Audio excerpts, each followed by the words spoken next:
ট্রেনে personal coop কিভাবে আপনারা বুক করতে পারেন, প্রেফারেন্স কারা কারা পাবেন, ভাড়া কত, কখন আপনি জানতে পারবেন যে আপনি কুপ পেয়েছেন নাকি আপনি 4 বার্থের কেবিন পেয়েছেন, এই সমস্ত প্রশ্নের উত্তর নিয়েই আজকের এই ভিডিও।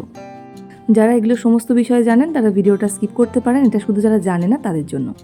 হ্যালো এভরিওয়ান, আজকের ভিডিওটা হচ্ছে একটা ইনফরমেটিভ ভিডিও। সেটা হচ্ছে আমি যে কুপ বুকিংয়ের আগের দিন ভিডিওটা দিয়েছিলাম সেটা প্রচুর মানুষের কাছে পৌঁছেছে আর প্রচুর মানুষ সেই ভিডিওটা দেখেছে, তার জন্য আমি সবার কাছে খুব থ্যাঙ্কফুল। আর আজকে সেজন্য আমি কুপ বুকিং প্রসেসটা আপনাদেরকেও জানিয়ে দিই। আইআরসিটিসির মাধ্যমে আমি কিভাবে বুকিং করেছি সেটা স্টেপ বাই স্টেপ আপনাদের দেখিয়ে দিচ্ছি। আশা করি ভিডিওটা আপনাদের জন্য হেল্পফুল হবে।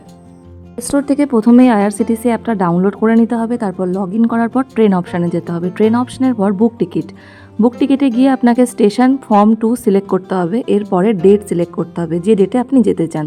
তারপর ট্রেন সার্চ করার পর আমি যেমন পদাতিক এক্সপ্রেসে গেলাম, সেখানে যেমন দেখুন 1A অপশান আছে, সেই 1Aটা রিফ্রেশ করলেই কটা সিট অ্যাভেলেবেল আছে এখানে পেয়ে যাব।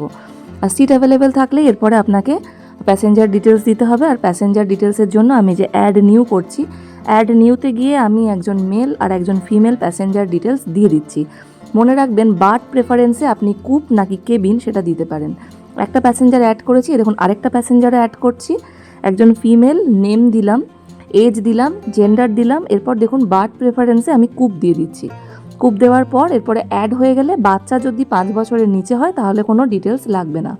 এরপরে আদার প্রেফারেন্সে গিয়ে আপনি কনফার্ম বার্থ চাইছেন, ট্রাভেল ইন্স্যুরেন্স নিতে চান কিনা বা কোন মোডে পেমেন্ট করবেন, এগুলো টিক করে দেওয়ার পর আপনাকে ক্যাপচা এন্টার করতে হবে। আর ক্যাপচা এন্টারের পর প্রসিড টু পে করে ইয়েস করলেই দেখবেন চলে আসবে ব্যাঙ্কিংয়ের অপশানগুলো। আর ব্যাঙ্কিংয়ের অপশানগুলো এলে আপনি যেভাবে পে করতে চান সেটা সিলেক্ট করবেন। আর করার পরে দেখবেন কার্ড ডিটেলস চাইছে, কার্ড ডিটেলস দেওয়ার পর পে নাও করলেই চলে আসবে। পে হওয়ার পর যখন আপনি টিকিটটা চেক করবেন তখন কিন্তু ওখানে কোনো বার্থ বা কিছু থাকবে না, শুধু কনফার্ম লেখা থাকবে। আর আপনি যে ট্রেনে 1A টিকিট কাটছেন সেখানে প্রথম কুপের প্রেফারেন্স থাকে ভিআইপিদের, সেকেন্ড প্রেফারেন্স থাকে যদি আপনি হাজব্যান্ড ওয়াইফ বাচ্চা এরকমভাবে ট্রাভেল করছেন, বা হাজব্যান্ড ওয়াইফ দুজনা, যেটা কাপল বলে, তাদের জন্য গ্রুপের সেকেন্ড প্রেফারেন্স থাকে। আর থার্ড প্রেফারেন্স হচ্ছে হয়তো আপনি আপনার বন্ধুর সাথে যেতে চাইছেন কিন্তু আপনি কুপে ট্রাভেল করতে চাইছেন, সেক্ষেত্রে আপনার থার্ড প্রেফারেন্স থাকে। তো বেশিরভাগ ক্ষেত্রে যদি হাজব্যান্ড ওয়াইফ বাচ্চা বা হাজব্যান্ড ওয়াইফ এরকম হয় তাহলে কুপটা পাওয়া যায় আর কি, মানে একদম যদি কোনো ভিআইপিদের কোনো রিকোয়ারমেন্ট না থাকে তাহলে সেটা পাওয়া যায়। আর যখন আমরা নর্মাল এসি বা স্লিপারে যখন আমরা ট্রাভেল করি তখন যেমন ওখানে আমি কোন বার্থ পাচ্ছি বা কোন কোচে সিট নাম্বার কত সেগুলো দিয়ে দেয়, এখানে কিন্তু সেটা আপনি পাবেন না। মানে আপনাকে জাস্ট 1A-তে বুকিংটা করতে হবে কুপ বা কেবিনের প্রেফারেন্স দিয়ে, কিন্তু তারপরে যখন একদম চার্ট প্রিপেয়ার্ড হয়, মানে ট্রেন ছাড়া 4 ঘন্টা আগে আপনার কাছে মেসেজ আসবে যে আপনার সিট নাম্বার কোনটা। আর সিটিং অ্যারেঞ্জমেন্ট যদি আপনি দেখতে চান তাহলে সেক্ষেত্রে আপনাকে ওয়্যার ইজ মাই ট্রেন অ্যাপটার মাধ্যমে ওই ট্রেনটাই ক্লিক করে সেখানে কীরকম সিটিং ক্যাপাসিটি সেটা দেখে আপনি আইডিয়া করতে পারেন যে আপনি কুপ না কেবিন পেয়েছেন সেটা।